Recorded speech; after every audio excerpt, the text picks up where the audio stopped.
A very good evening and welcome to a really chilly Lyme Bay. It has gone ever so cold, but it's still nice. I like it cold. I like it crisp and cold. It's very wintry today. Welcome to another episode of Brett's Old Time Radio Show, and welcome to my home in beautiful Lyme Bay. Huge thank you for joining me once again on a very chilly visit to those dusty studio archives of old-time radio shows. I've lit a fire tonight because it is cold around the house, and it is very cozy, as you know, to have a fire. So if you fancy stopping at the shops and grabbing some marshmallows on your way over, then maybe we'll have a little hot chocolate and marshmallows. It'll feel very Christmassy. We'll get the decorations out, or maybe not. I'm Brett. I'm your host for our Nighttime podcast. Welcome to another episode. Don't forget, I've got a Facebook page, an Instagram page, and a YouTube channel. They're all called Brett's Old Time Radio Show. And if you could follow me, I'd really appreciate it. Feel free to send any feedback on our shows to brett@tourdate.co.uk. Time now for our latest episode of yours truly, Johnny Dollar, which is our standard fodder for a Saturday evening. Tonight, we've got an episode first broadcast on the 24th of July, 1949. And it's called Who Took the Taxis for a Ride? Everybody knows a taxi driver likes being over-tipped, but you can't blame him for not liking being tipped over.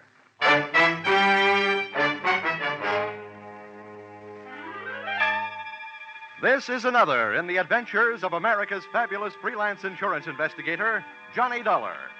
At insurance investigation, he's only an expert. At making out his expense account, he's an absolute genius.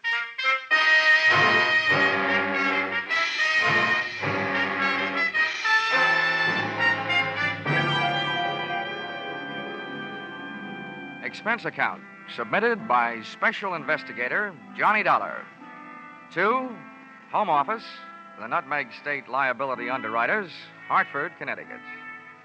The following is an accounting of my expenditures during my investigation of the disappearance of 12 Apex cabs.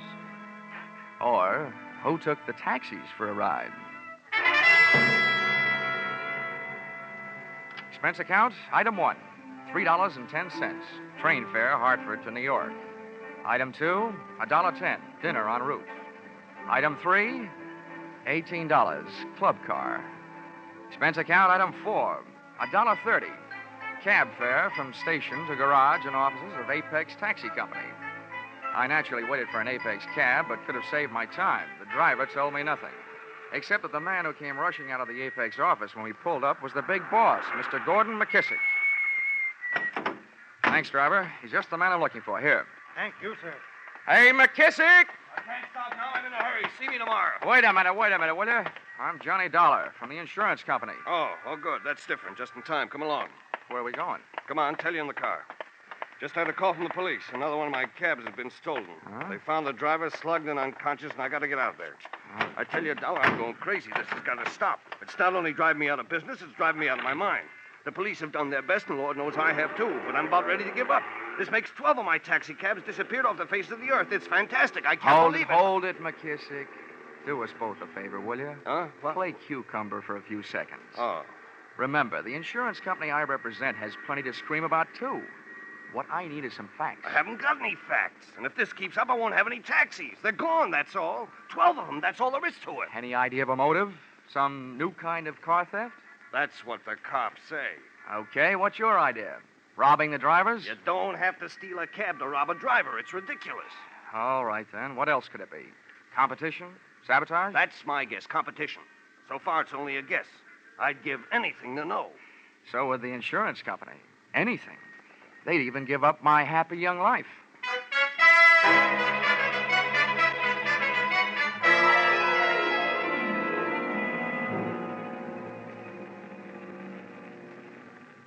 This is it. 13th and East River. Yeah, and there's the crowd. Humanity's strongest magnets. All right. Blood. Yeah. Back. Please. Stand back. Come on. Hey, officer. Huh? What do you want? Look, here's my ID. This man is McKissick, the victim's boss. How about getting us through that crowd? Well, all right, but I don't know. The right side of his face don't feel much like talking. It's caved in. Stand aside now. Come on. Move. Out of the way. Come on, Dollar. Let's move Clancy, in. open them up. I can't breathe in here, let alone the hurt man. Get out of the way, will you? Okay, Mr. Dollar. Here you are. Oh.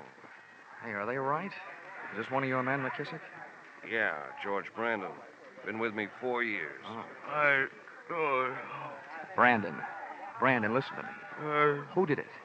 Do you know who did it? Try hard, will you? Never saw him before. Yeah, Brandon, only one. Well, what did he look like? Come on, boy. Hey, little guy. Dark. He talk funny. He talked funny? How, Brandon? How? An accent? Hey, Come on, Brandon. Well, that's it. All right, clear the way. Stand back. Clear the way for the ambulance. The ambulance. The ambulance turns out to be the wrong kind of a wagon.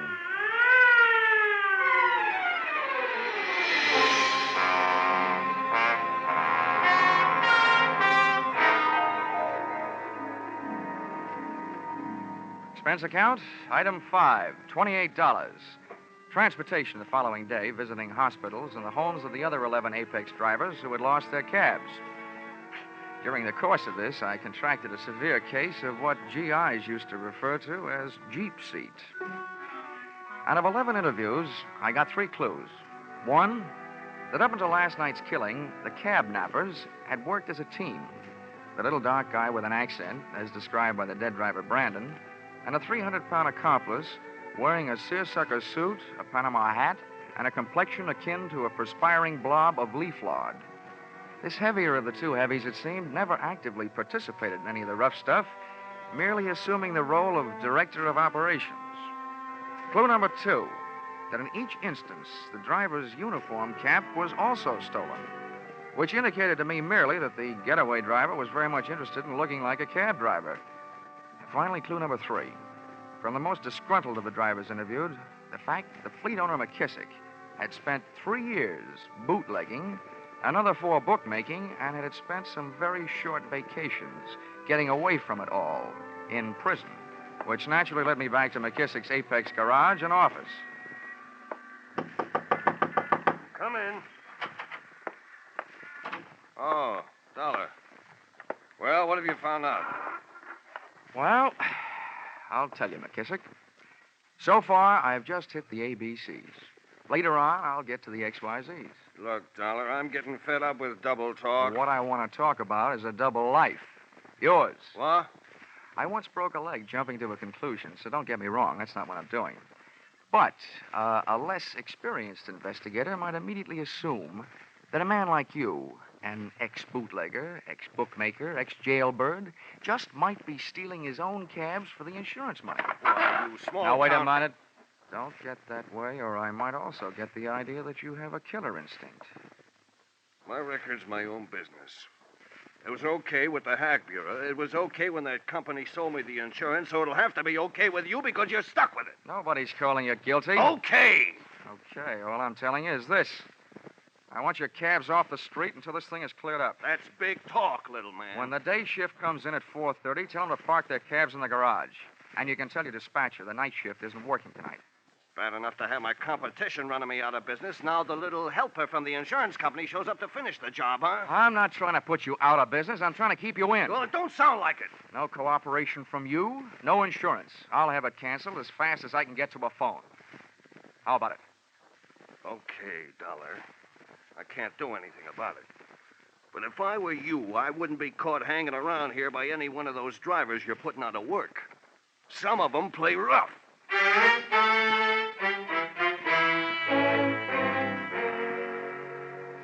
You can always depend on a cab driver for being on time, when it's time to knock off work.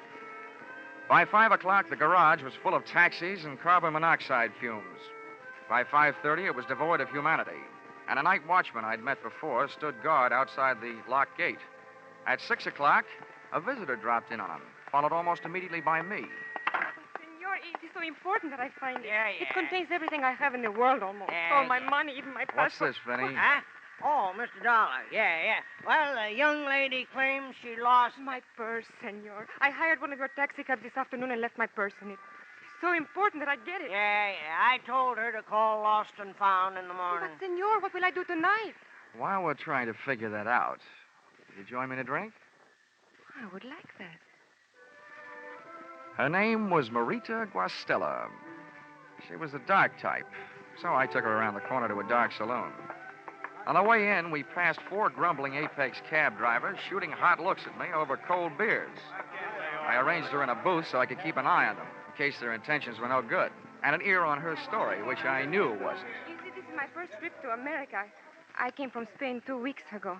This afternoon, I was shopping on Fifth Avenue, and that is when I took the cab from 49th Street to the Sherry Netherlands Hotel. 49th, Sherry Netherlands. Yes. What time did you take the cab? Wait, I'm not sure exactly. It would help. Oh, well, it was exactly 10 minutes after 4. I remember now. I looked at a clock. And what time did you arrive at the hotel, Marita? Why are you writing all this down? Just trying to help you find your purse. Oh, but I do not want to put you to any trouble. I am perfectly willing to search through the taxis myself. Honey, the city of New York has gone to a lot of trouble to save you that trouble. Every driver has to keep a record of every trip. Where he picks up his passengers, where he drops them, and when. He puts it on a big card. So all we have to do is find out which card has your trip listed on it, then we'll know which cab. Oh, I see. Then we'll go to the little cab and probably find your little purse. All right? Oh, it is very good of you, Senor. If you would not mind the trouble. Sometimes bothering with this kind of trouble eliminates my employer's troubles. How about another martini?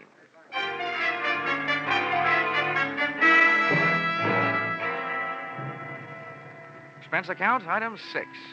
$4, bar tab. Tip to waiter, $1. And here's a tip to young ladies who are pretending that they just came from Spain 2 weeks ago. Don't order bird bath martinis and put them away in one gulp. The drinking taste of Spanish ladies is more the sherry type.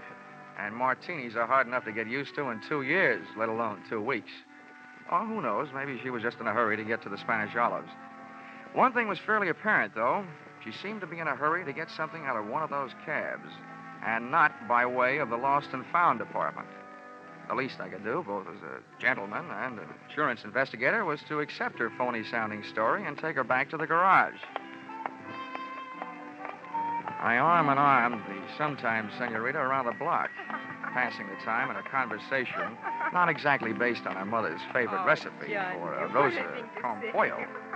As we passed the office portion of the Apex cab building, I gave up looking into her eyes and saw something that was open even wider, the garage gate. Johnny, what is it? The watchman, he's gone. Perhaps he just stepped inside. Look at the stains on the sidewalk. Blood. Oh, Bridewell. He's been... Bridewell? Who's Bridewell? I do not know. Who's Bridewell? Please, let me go. Let me go, please, Johnny. You're hurting my arm. Marita had twisted away and was hightailing it up the street. I went stamping up the ramp in the direction of the source of the scream. On the way up, I hit the light switch. In this racket, even big boys should be afraid of the dark. The first portal, I slowed my run into a pussyfoot pace and edged around the corner, sliding my back along the dispatcher's counter. When I got halfway down, the corner of my right eye picked off a pair of high black shoes, night watchman type. Heels on the floor, toes pointed up, sticking out from behind the end of the counter. I didn't have time to get a look at the rest of them. Something so round, so firm, and so fully loaded gave me a cold steel kiss under the left ear. Pray do yourself the favor, sir, of remaining absolutely still. Now you may turn around. Would this be Mr. Bridewell? Good indeed, sir. Well, what about the night watchman? Have no fears for him. I am fortunately accomplished in the administration of first aid. But a good deal of practice. I've seen to it that he's resting comfortably. I'll bet. Well, Victor, my boy, I trust your search was successful. Successful? Somebody's beat us to it. All them cabs has been searched. Nonsense, my boy. How can you tell in so short a time? How about taking a look for yourself, fat boy?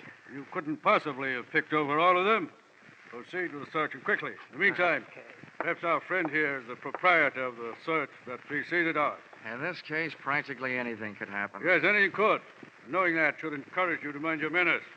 Now, sir, will you accompany me to my hotel where we can discuss this further? With you holding that .38 caliber steel-engraved invitation in your hand, I'd be a perfect cad to refuse.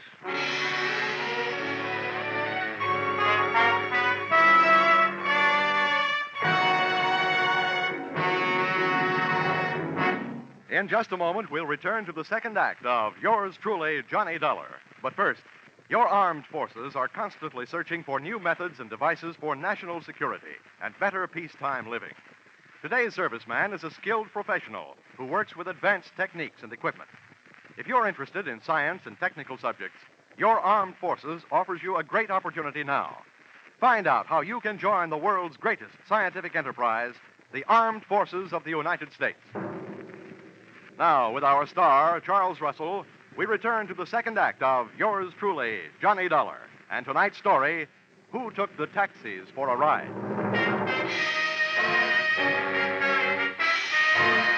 Looking for some stolen taxicabs and wound up in a hotel room looking stupid. Not wishing to make this a permanent effect, I put my mind to work, and the fruits of its labor went something like this. Whoever had been stealing those cabs, and I figured I was face to face with one of them now, had not been stealing the Apex rolling stock for the cabs themselves, but for something evidently hidden in one of them. From here on in, there was only one way to play it, by ear. That was easy, because the pasty-faced 300-pounder draped in a double-breasted seersucker tent was doing all the talking. Back in 1912, when I was expelled from Oxford University as a result of an unfortunate association with an unscrupulous proctor, I arrived at this decision, sir. It's sometimes not profitable to be on the apparently right side. I make myself clear? Well, in a roundabout way, I think so. Now then, I am thus fully acquainted with my position in regard to this matter of the Scarlet Madonna. But you, where do you stand? I'm running a one-man escort service for Marita Guastella. Ah, Marita. So, the lovely but unwise Marita has taken unto herself an accomplice, has she? Well, as long as you're allied with her, you and I must be at cross purposes. Well, I'm open to suggestion. Good. The girl is nothing more than a penniless adventuress, a common thief. But I, sir, may be able to tempt your transient loyalties with some very fetching terms. Mm-hmm. Well, Victor? This is our man, all right. I knocked it out of that night watchman when he came to. There was only one guy in that garage besides us. This is him. Let's go to work. Now, here, Victor. This is not the time for violence. The gentleman and I are about to discuss terms of mutual profit. Are we not, sir? You were discussing. I was listening. Yes. You'll find that I can be concise when the situation demands that I be. Shall we start with a figure of, say, $5,000? Hey, you're nuts. Let me work him over. Well, Victor, you kindly remember that I deplore violence. Well, young man, what do you say? Nuts to your 5,000, Mr. Bridewell. Good heavens, man. Have you lost your mind? What do you think the Scarlet Madonna is worth to you? Well, so far it's been worth one man's life, 12 taxicabs, on a used car lot that comes to more than $5,000. $7,500 there. Keep coming. Now, see here now. There's not only a limit to my generosity, there's a limit to my patience.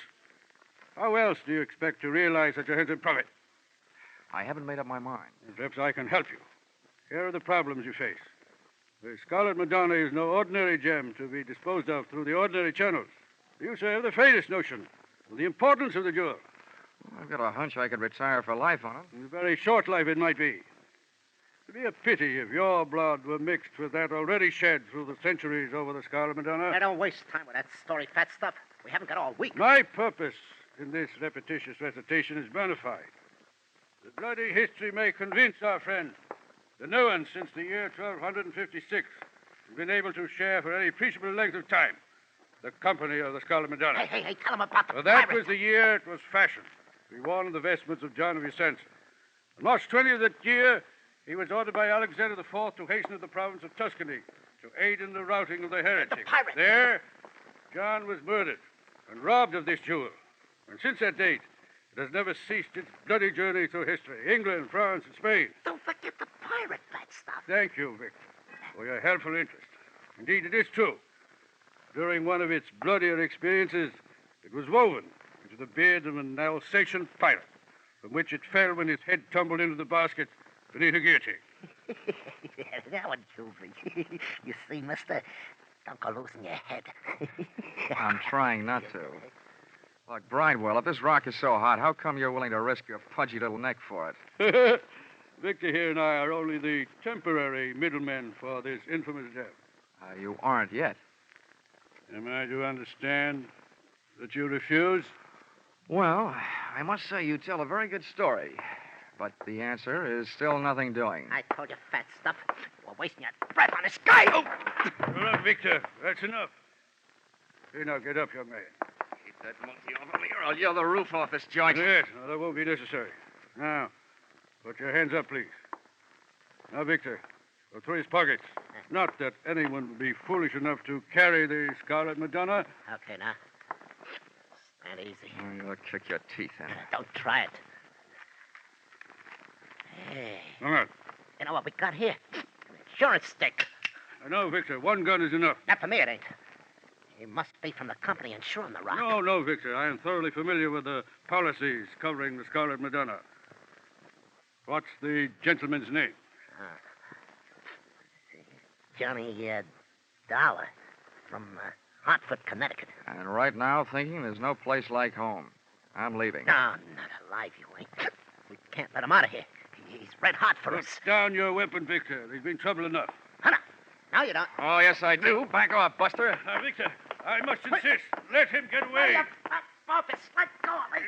Insurance investigator, whatever. If he knows where the jewel is, he's more good to us alive than dead.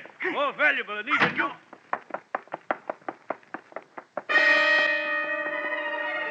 The elevators weren't fast enough. I hit every fourth step down 8 flights of stairs to the lobby and out into the street. Mr. Dollar. Hmm?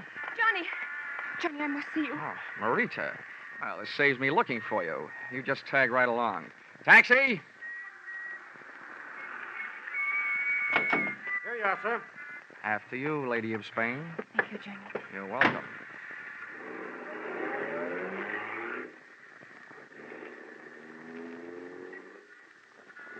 Oh, my poor Johnny. What did they do to you? A gentleman named Victor hung a right hand on me, complete with signet ring. Oh, Johnny. Oh, never mind that hanky. I'm not in the mood to be dabbed at. I'm so sorry. Johnny, what did they tell you? Oh, no, you don't. First, I want to hear what you have to tell me. Then we'll compare stories. Wait, there's not much to tell. The Scarlet Madonna is rightfully and legally mine. My only crime was to bring it into this country illegally through customs. I met Bridewell and that horrible Victor on the ship. And when I got to New York, I realized that they were following me.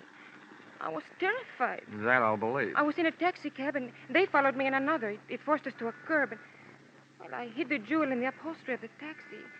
Then I jumped out and fled for my life. All I remember is that it was an Apex cab. I've been trying to find the exact one ever since. So apparently they. How'd they find out? They ran after me that night. They searched me and all of my belongings. And then when I started my search, they realized what I was doing. Well, looks like anybody can catch the brass ring on this merry-go-round. Please, Johnny, tell me that you will help me to recover the Madonna.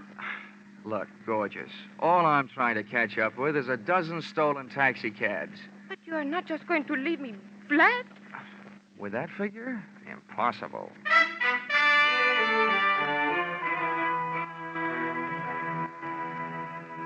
I took Marita to a small hotel, got her a room, and while she was taking a bath, I stole her clothes and left her, locked in that strongest of midtown prisons, nudity. The first joker I went looking for back at the Apex garage was the unfortunate night watchman. I found him sitting up and taking nourishment out of a bottle and nursing an egg on his head that would have hatched an ostrich. Oh, it's you, Mr. Dollar. Yeah. I tell you, I've been worried about you. Yeah. Thank heavens you're all right. No thanks to you. No, what do you mean, sir? I mean, why'd you tell that sawed-off ape who slugged you around that I searched these cabs in here last night? Why, I didn't mention you, sir. I told him it was the boss, McKissick. Huh? Yeah. McKissick? Where is he now, do you know? He just came by. I believe he's next door in his office. Thanks. Yeah. Oh, McKissick. This case is developing more suspects than a garlic breath in a crowded elevator. Now, listen to me, McKissick. Got double-crossing scum. I try to level with you. 10,000 is my top offer. Turn it over. Let's see your money. You don't trust me, I don't trust you. All right, you had your chance. From now on, there ain't no money. There ain't no money in it. No, Victor, no. Hey, what's it? Here's one I owe you. Come on, get up. More.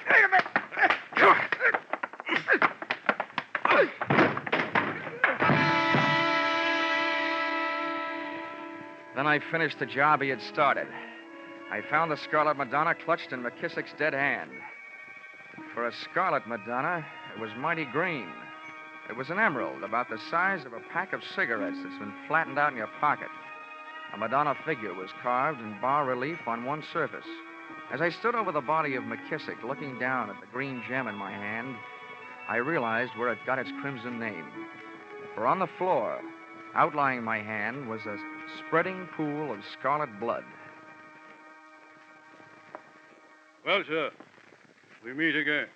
Yeah, so it seems. May I offer you my congratulations, at the same time request that you hand over the Scarlet Madonna? Being unarmed, as you are, you're not welcome to it. Well, perhaps I have something more persuasive than a weapon. Here are my credentials. I'll look at them if you'll back up against the wall. Very well.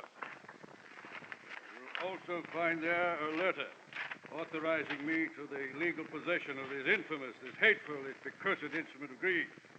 Will explain that it's been my odious duty to retrieve it for its rightful owner, the Stillwell Museum in London, from which it was stolen by Victor and his erstwhile lady-in-waiting, the exotic Marita. Insurance investigator. You? Where do you come from? What's your outfit? Yes, I thought I'd set you back on your heels. I'm from London. Pity we didn't have each other's interests classified earlier. We might very well have, shall we say, collaborated in this matter. Yeah. I'm sure there's an unvoiced question lurking on the tip of your tongue. My association with the bestial Victor. Well, at this point, I didn't want to insult you. Yeah, think nothing of it, my boy. Due to a fortunate similarity in voice and physique to your accomplished actor, Mr. Sidney Greenstreet, I find myself automatically listed as undoubtedly the villain of the piece. In this case, and in many others during my fantastically successful career as an insurance investigator, I was able to align myself with the basic source of the villainy involved. Further, I pray that you not accuse me of being associated with any of the physical violences which have punctuated this case. In short, this Victor fellow occasionally slipped through my fingers. Look, all I'm trying to find is 12 lousy taxi cabs. Well, then, your troubles are at an end, my boy. I shall write out an address. Fine. And then... there you shall find them unharmed in the warehouse hard by the East River. Okay. You'll forgive me, I'm sure, if I tell you that in this case, it is but another small milestone in the glorious pathway strewn with superior accomplishments in solving those minor mysteries evolved by the niggardly minds of the sniveling criminals who would offend the sanctity of that guardian of the peace of the public mind, the insurance company. Amen.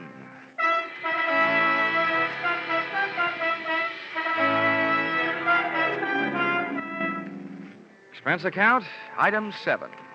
$1.95, one evening gown, which was hard enough to find, but would probably be even harder to wear at that price. Purchased in an all-night salon de mode on 136th Street. This dress I gave to Mr. Bridewell to take with him when he went calling on Senorita Marita Guastella, prior to turning her over to the police. Expense account, item 8, $6.10. One bottle of you-know-what, with which to gargle the half-good, half-bad taste left by this case out of my mouth. Expense account, item 9, transportation. No, come to think of it, you can forget this item for a while. I think I'd better stay here in Manhattan and rest up a bit. Expense account, item 9, $400. Advance. Entertainment and things while resting on my laurels. Or possibly Mr. Bridewell's laurels. But anyway, resting. Expense account total, $1,100. You fill in the cents. Yours truly, Johnny Dollar.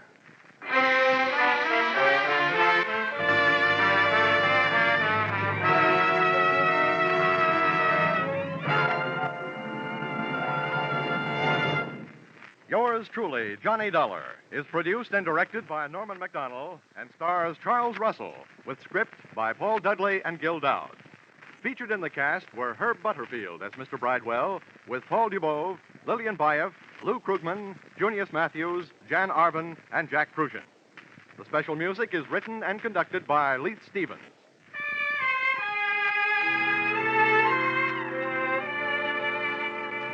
Be sure to be with us again at the same time next week when another most unusual expense account is handed in by Yours truly, Johnny Dollar.